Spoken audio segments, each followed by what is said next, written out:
Today we are reviewing the Babolat Pure Aero 98 2023 version, one of the most popular rackets on the market, not just for club players or recreational players, but actually for pro players as well. So we're going to get into the specs, we're going to get into my ratings as well. We've got categories that I've rated this racket on, and we're going to talk a little bit about what the racket offers, its positives, its negatives, and who should use it and why it might be the right racket for you.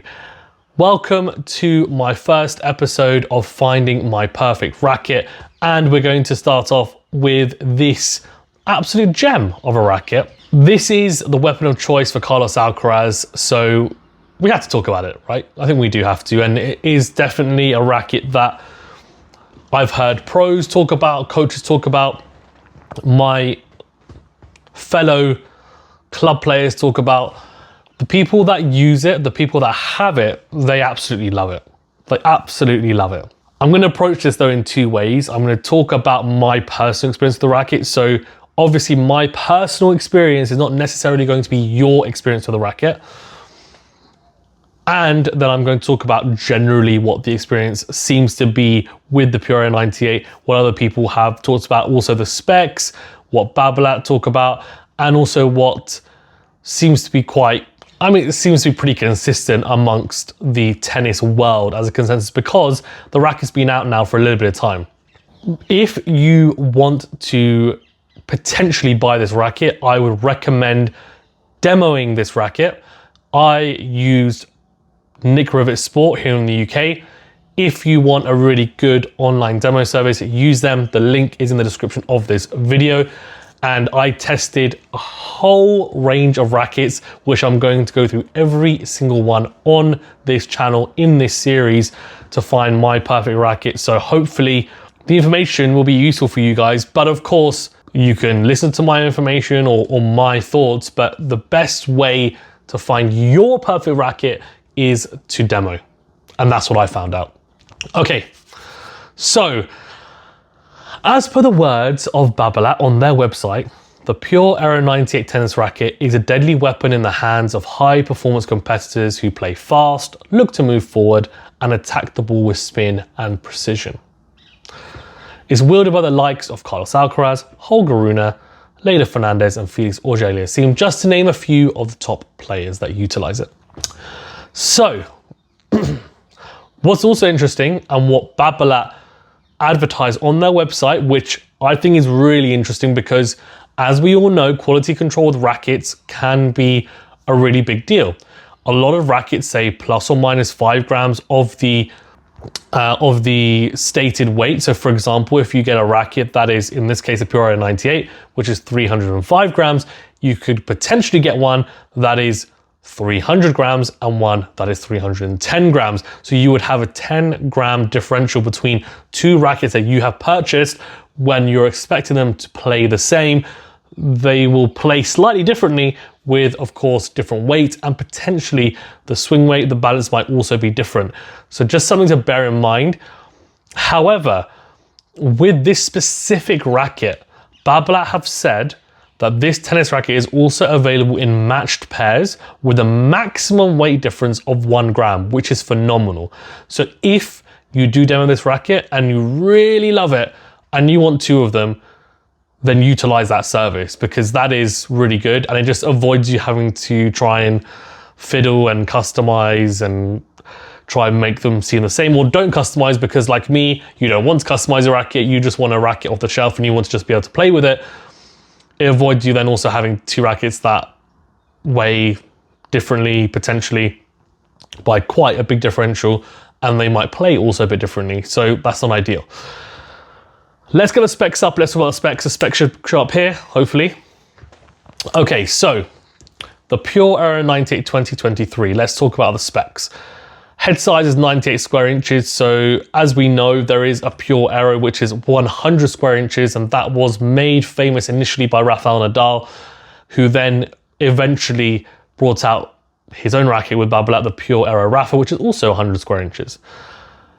The majority of spin rackets out there, and I would say this is a control racket which gives you a lot of spin. I don't know. I mean, it's somewhere, if we had some sort of Venn diagram somewhere, it would be somewhere overlapping with control, spin, and power, I would say. That's how I view it. I think you do get definitely a bit of explosive power from it.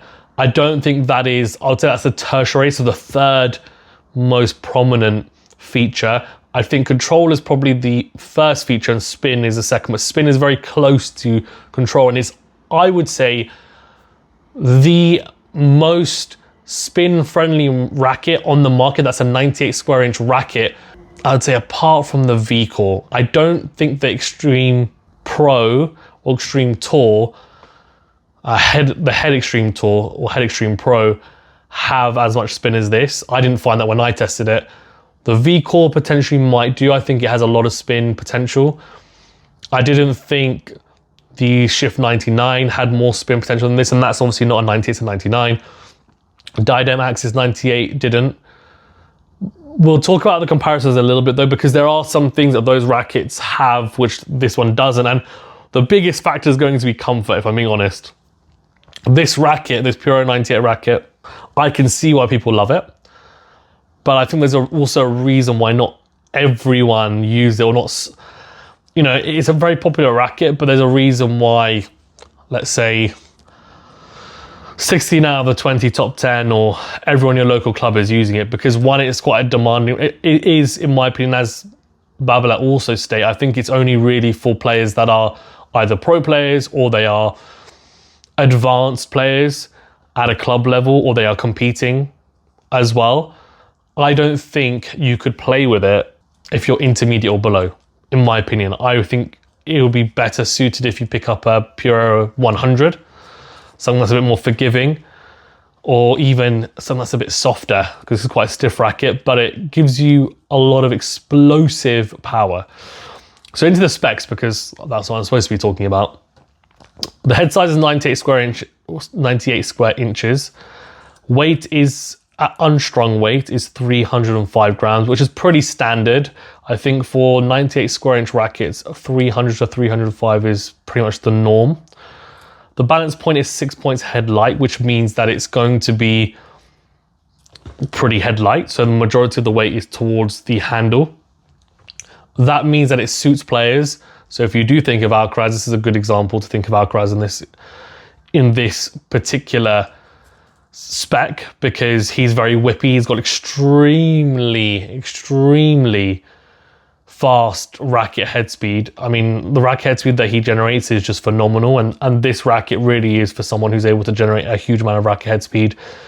They have very whippy forehand, backhand as well. If it's a bit whippy, that's good, but essentially they're explosive. So with my game, I'm pretty explosive and whippy on my serve, but to be honest, my forehand, it can be at times, but that's not really, my forehand is not necessarily like a Nadal or a Alcaraz in terms of the whippiness. And this is all relative, right? I'm talking about me as a club player playing. So, and you'll see from the highlights, I'm nowhere near the level of those guys, or a lot of other club players even, but this is my personal experience, I think, from,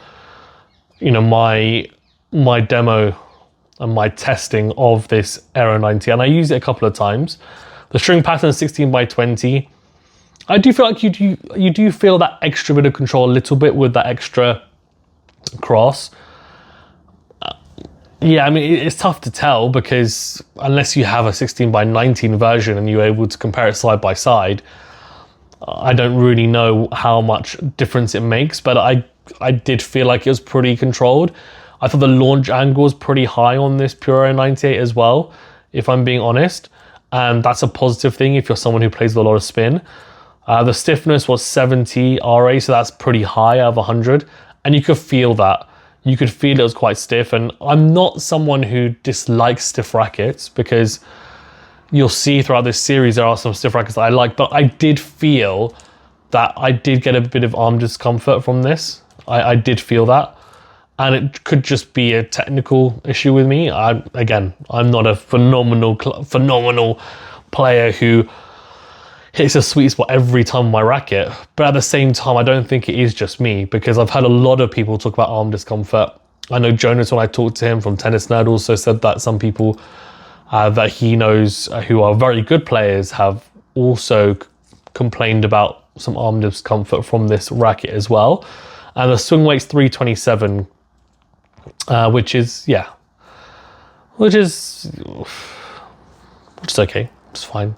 I don't really take too much heat of swing weight. I am a big tennis racket enthusiast nowadays, but I just don't really take much heat of it. So let me know in the comment section below if you take a lot of heat from swing weight, and why do you? What makes it so important for you when looking at rackets? So we've talked about the specs, we've talked about the racket and what Babolat markets it as. So I guess you guys want my view, from my personal view on it. So I talked about the discomfort element.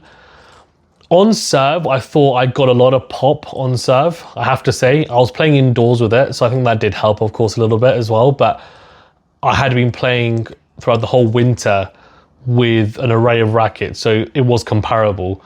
And I felt, especially on any serves where I hit with a lot of spin, kick serve or my second serve especially, I did feel like I was getting a lot of purchase. And it's a really good feeling to see the ball jump up and push your opponent back. And as someone who relies quite heavily on my serve, and especially my forehand as well, I did feel that I could get quite a bit of purchase off both serve and forehand when I really did hit through the ball with my weight moving through it, and I was willing to hit with a lot of spin. You can hit flat with this racket, definitely, but I mean, if you're going to hit flat predominantly, this probably isn't the right racket. There's other rackets that are better suited for that type of game style. I felt very solid on my backhand wing. I felt like I could defend pretty well, and I could get quite a lot of height with that higher launch angle and kind of push the ball into that backhand corner of my opponent as well. So that felt pretty good defending on that wing. And I think the one thing about this racket is that it's a very good all-round racket. Now, we talk about control and spin and power and whatever else, but what I will say is that there's a lot of rackets where they're really good serving rackets, or they're really good at defending with, or they're really good with attacking with. This racket, the reason why I think it's so popular at the moment is because you can almost do everything with it. If you're a player that has quite a varied game, and then this is not a bad choice. I just think the only thing you need to bear in mind is that if you've got a very varied game, I still think it suits you more if you play with a lot of racket head speed and a lot of spin. That's the only caveat I would have. But for volleying, I felt pretty stable on the volleys with it. And you'll see in this video, I didn't have the best volleying day, to be honest, but that wasn't the racket, that was me. And I did feel like it was very stable, very, very stable to volley with. Didn't feel like it was flimsy at all, which is great. And obviously we see Carlos utilize this racket a lot. Interestingly, by the way, he plays with it in stock form, or was playing with it in stock form up until 2025. Now he's got 5 grams of lead in the throat. I was talking to this with Jonas, and potentially just to shore up, I guess, his defensive capabilities, make sure it's a bit more stable. I think he may have potentially added some more lead as well, some more weight to it. So he's playing with it at 310, from what I know, confirmed. I don't know if he's added more to it since. But that's very interesting that he was just taking his rackets, well, he was pretty much taking his racket off the shelf and playing with it like you and I would, which I think is just like incredible to think about. And then, of course, the one thing that I want to talk about is serve and return. So I talked about serve already, actually. So returning I thought was fine. Again, it's quite stiff. So when you need to kind of push and prod at it, I thought it gave you something. My game is built quite heavily on serve, return and forehand. And I've been trying to venture forward to the net more as well. But yeah, I thought returning wise, it was pretty solid as well. Didn't feel flimsy whatsoever. But I did feel at times, because it's quite head light, even though it wasn't flimsy, I didn't feel like I had maybe the weight behind the ball that I would get with a racket that wasn't as head light, because obviously you just need to do a bit less on return. So that's the only thing I would say. And I don't tend to take big cuts on return. I try not to. I try to take the ball early on return. So a racket that is maybe got slightly more behind it, potentially better. I don't know. We'll probably find out when I do my other reviews. And then the drop shot. So everyone who has a Pure Aero 98 probably and tests it wants to hit a drop shot like Carlos Alcaraz. And I did that a few times, and sometimes it looked great and it came off and looked phenomenal. Sometimes it was not great and I either missed it or it wasn't good enough and I got punished. And the drop shot is actually quite a big proponent of my game. I like to utilize it quite a lot, and it's not because of Carlos Alcaraz, because I'm much older than him. So it's just something that I've always wanted to utilize, and it could be potentially because of someone like Roger. But yeah, I think touch and feel is something that's quite important to me, and I did feel like this racket had really good feel as well. So there's a lot of positives to this racket. It's quite an all-round racket. But as I said, I think it's not an easy racket to use if you don't have a basic level of technique, one. And two, I don't think it's easy to use if you play very flat. And thirdly, I don't think it's easy to use if you are someone who is expecting, a racket that's going to be, because it's head light, it's going to have a lot of weight behind that racket. You have to generate a lot of the power yourself with either with a lot of racket head speed, or with larger cuts of the ball. So that's the only thing I would say. Should we get the ratings up? Because this has been quite a long video. So the ratings are here. They'll pop up. Guys, thank you so much for tuning in to this video for episode 1 of Finding My Perfect Racket. And tune in for the next episodes. Hope you enjoyed the video. Let me know in the comments what you think of the Pure Aero 98 2023. And also what you think of this video and what your ratings are for the racket.